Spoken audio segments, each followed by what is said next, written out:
Hi hello ನಮಸ್ಕಾರ. ನಾನು ನಿಮ್ಮ ಅಶು ಆಚಾರ್ಯ ಲಾಗ್ಸ್ಗೆ ಸ್ವಾಗತ. ನಾನಿವತ್ತು ಚಿಕ್ಕ ಮಕ್ಕಳಿರೋವಂಥ ತಾಯಿಯಂದಿರಿಗೆ ತಂದೆಯಂದಿರಿಗೆ ಈ ವ್ಲಾಗ್ನ ನಾನು ಡೆಡಿಕೇಟ್ ಮಾಡ್ತಾಯಿದ್ದೀನಿ. ತುಂಬಾ ಯೂಸ್ಫುಲ್ ಆಗಿರೋವಂಥ ವ್ಲಾಗ್ ಇದು. ನಾನು ಮಗನಿಗೆ ಯಾವಾಗಲೂ ಜಾಸ್ತಿ ಕಾಟನ್ ಡೈಪರ್ನ ಡೈಲಿ ಯೂಸ್ ಮಾಡ್ತೀನಿ. ನೈಟ್ ಮಾತ್ರ ನಾನು ಬೇರೆ ಪ್ಯಾಂಪರ್ಸ್ನ ಯೂಸ್ ಮಾಡ್ತೀನಿ.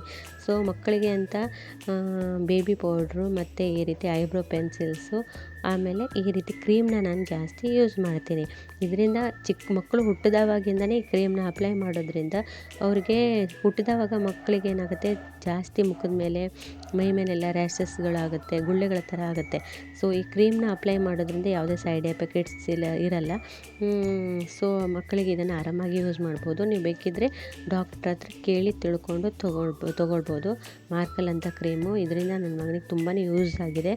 ಯಾಕಂದರೆ ಅವನಿಗೆ ಒಂದು ಸರಿ ಫುಡ್ ಅಲರ್ಜಿ ಕೂಡ ಆಗಿತ್ತು. ಅವಾಗ ಏನು ಮಾಡಬೇಕು ಅಂತಲೇ ನಂಗೆ ತೋಚಲಿಲ್ಲ. ಸೊ ಆವಾಗ ನಾನು ಈ ಕ್ರೀಮ್ನ ಅಪ್ಲೈ ಮಾಡಿದ್ದೆ. ನೈಟ್ ಅಪ್ಲೈ ಮಾಡಿದ ತಕ್ಷಣ ಒಂದು 15 ಮಿನಿಟ್ಸ್ನಲ್ಲಿ ಎಲ್ಲ ರ್ಯಾಷಸ್ಸು ಮಾಯ ಆಗಿಬಿಡ್ತು. ಆಮೇಲೆ ಆದ್ರೂ ಭಯ ಆಯಿತು ಅಂತೇಳಿ ನಾವು ಹಾಸ್ಪಿಟ್ಲಿಗೆ ಹೋದಾಗ ಡಾಕ್ಟ್ರು ಕೂಡ ಇದನ್ನೇ ರೆಕಮೆಂಡ್ ಮಾಡಿದರು.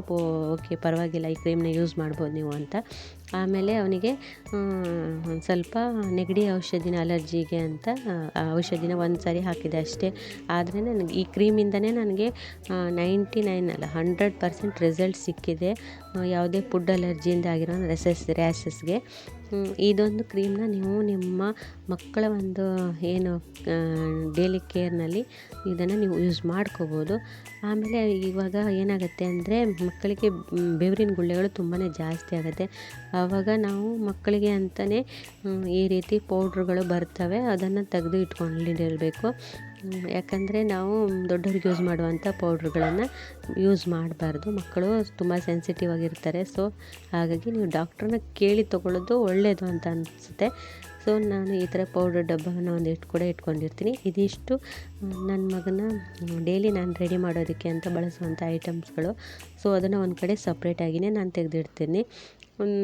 ಇದರಿಂದ ಮಕ್ಕಳೇನಾಗಿರ್ತಾರೆ, ತುಂಬಾ ಆ್ಯಕ್ಟಿವ್ ಆಗಿರ್ತಾರೆ. ಅವ್ರನ್ನ ತುಂಬಾ ಫ್ರೆಶ್ ಆಗಿ ಇಟ್ಕೊಳ್ಳೋದು ತುಂಬಾ ಒಳ್ಳೆಯದು. ಸ್ನಾನ ಮಾಡಿಸಿ 1-2 ಟೈಮು ಅವರಿಗೆ ಇದನ್ನೆಲ್ಲ ಅಪ್ಲೈ ಮಾಡೋದ್ರಿಂದ ಅವ್ರು ತುಂಬಾ ಆ್ಯಕ್ಟಿವ್ ಆಗಿ ಮನೆ ತುಂಬ ಓಡಾಡಿಕೊಂಡು ಖುಷಿಯಿಂದ ಇರ್ತಾರೆ. ಸೊ ಆಮೇಲೆ ಆಹಾರದ ಕೂಡ ನಾವು ತುಂಬಾ ಕೇರ್ ಬಳಸಬೇಕಾಗತ್ತೆ ಮಕ್ಕಳಿಗೆ. ನಾವು ಮಕ್ಕಳಿಗೆ ಬಲವಂತವಾಗಿ ಎಷ್ಟೆಷ್ಟು ಫುಡ್ಡನ್ನು ತಗೊಂಡೋಗಿ ಹಾಕಬಾರ್ದು. ಟೈಮ್ ನೋಡಿಕೊಂಡು ಅವರಿಗೆ ನಾವು ಸ್ವಲ್ಪ ಫುಡ್ಡನ್ನು ಕೊಡ್ತಾ ಹೋಗಬೇಕು. ಆಮೇಲೆ ಬಲವಂತವಾಗಿ ನಾವು ಯಾವುದೇ ಜಾಸ್ತಿ ಫುಡ್ಡನ್ನು ಅವರಿಗೆ ತಿನ್ನಿಸೋಕ್ಕೆ ಹೋಗಬಾರ್ದು. ಮಕ್ಕಳು ಕೇಳ್ತಾರೆ, ಒಂದು 1 ಇಯರ್ ಆದ ತಕ್ಷಣ ಸ್ವಲ್ಪ ಕೇಳ್ತಾ ಹೋಗ್ತಾರೆ. ಆವಾಗ ನಾವು ಅವರಿಗೆ ತಕ್ಕಂಗೆ ನಾವು ಫುಡ್ಡನ್ನು ನಾವು ಪ್ರಿಪೇರ್ ಮಾಡಿ ಕೊಡಬೇಕು. ಸೊ ನೆಕ್ಸ್ಟ್ ವ್ಲಾಗಲ್ಲಿ ಮತ್ತೆ ಸಿಗ್ತೀನಿ. ಟೇಕ್ ಕೇರ್, ಬಾಯ್.